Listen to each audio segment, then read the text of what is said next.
कडकत्या उन्हामध्ये दमून आल्यानंतर काहीतरी थंडगार प्यायला सगळ्यांना आवडतो। आज आपण पाहणार आहोत 2 प्रकारचे मस्त थंडगार असे पण्याचे प्रकार। तर या इथे मी घेतलेले आहे 1 किलो कैरी। तर इथे मी तोतापुरी कैरी घेतलेला आहे। तर हे कमी आंबट असतात आणि चवीला छान असतात आणि याला स्वच्छ धुवून पुसून यावरची सालं काढून घेतलेली आहे। त्यानंतर त्याच्या फोडी चिरून घेतलेल्या आहे आणि यामधल्या कोई सुद्धा आपल्याला सोबतच उकडून घ्यायचा आहे। असंच तुम्ही कैरी उकडून घेऊ शकता, पण या पद्धतीने सालं काढून घेतल्यामुळे काम सोपं पडतं। तर हे कैरीच्या फोडी आपल्याला उकडून घ्यायचं आहे। तर जेव्हा आपण कैरी उकडून घेता तर त्याचा गर काढताना पूर्ण हात भरला जातो। या पद्धतीने फोडी केल्यामुळे जास्तीचा हात भरणार नाही। आणि त्याचबरोबर इथे मी कुकरमधून उकडून घेणार आहे। तर 1 बाउल इतका हे कैरीच्या फोडी झालेल्या आहेत।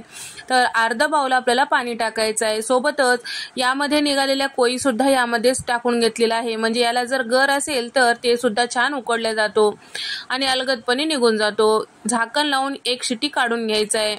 तर 1 शिटी झाल्यानंतर तुम्ही बघू शकता छान असं उकडल्या गेलेलं आहे। यामधलं गर छान व्यवस्थित असं तयार झालेलं आहे आणि त्याचबरोबर यामध्ये असलेल्या कोई आपल्याला काढून घ्यायचा आहे आणि यावरचा गर अगदी अलगदपणे ते निघून जातो।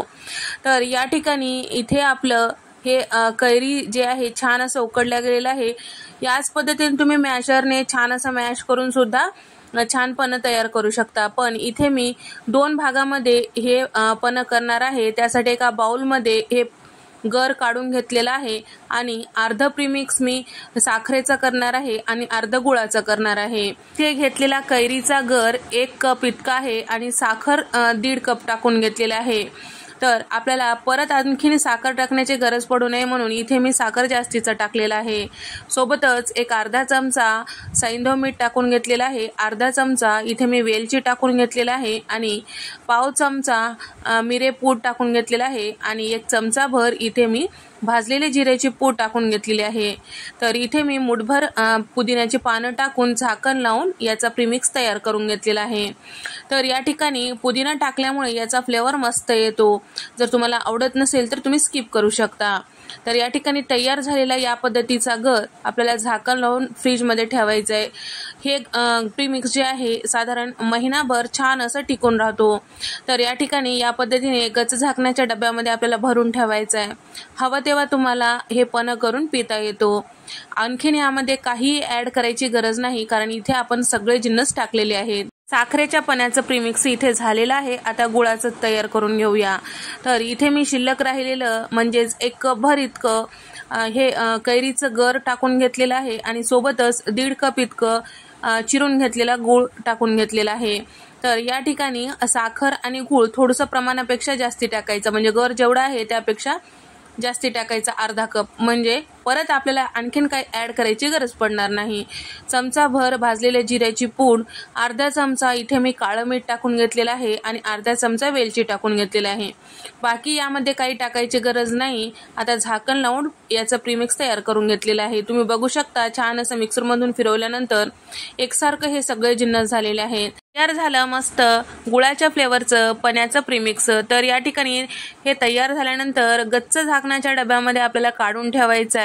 मिक्सरमधून काढल्यानंतर लगेचच डब्याला झाकण लावायचं नाही। पूर्णपणे थंड झाल्यानंतर आपल्याला हे फ्रीजमध्ये ठेवायचं आहे, म्हणजे जास्त दिवस टिकून राहतो। ठिकाणी अगदी साध्या सोप्या पद्धतीने मस्त 2 प्रकारचे कैरीच्या पण्याचे प्रीमिक्स इथे आपण पाहिलेलो आहोत। तर यापासून आता पन्ह कसं तयार करायचं पुढे पाहूया। आता पन्ह तयार करण्यासाठी इथे मी 2 ग्लास घेतलेले आहेत। दोन्ही ग्लासमध्ये इथे मी आईस क्यूब टाकत आहे। तर हे जे ग्लास आहेत थोड्या मोठ्या आकारावर आहेत, त्यामुळे मोठा चमचा इथे मी प्रीमिक्स टाकून घेत आहे। एकामध्ये गुळाचा टाकून घेत आहे आणि एकामध्ये साखरेचा टाकून घेत आहे। पाणी प्यायचा जो ग्लास असतो ते जर तुम्ही घेत असाल तर चमचा थोडासा छोटा घ्यायचा। पोहे खायच्या चमच्याने साधारण 2 ते 2.5 चमचे टाकून घेतलं की भरपूर होतो। या ठिकाणी इथे मी 1 मोठा चमचा या ग्लासमध्ये प्रीमिक्स टाकून घेतलेला आहे आणि इथे आपल्याला थंडगार पाणी टाकून घ्यायचं आहे। पाणी टाकल्यानंतर आपल्याला चमच्याने हलवायचं आहे। ठिकाणी तयार झालं मस्त कैरीच्या पण्याचे 2 प्रकार। अतिशय मस्त आहे। साखरेचा फ्लेवर ते सुद्धा अगदी चविष्ट आहे आणि त्यासोबत गुळाचा तर क्या बात है। दोन्हीची चव अतिशय मस्त आहे आणि कमी मेहनतीमध्ये आहे. तर व्हिडिओ आवडल्यास व्हिडिओला लाईक करा, चॅनलला सबस्क्राईब करा आणि तुम्हाला हा व्हिडिओ कसा वाटला कमेंट करून सांगा.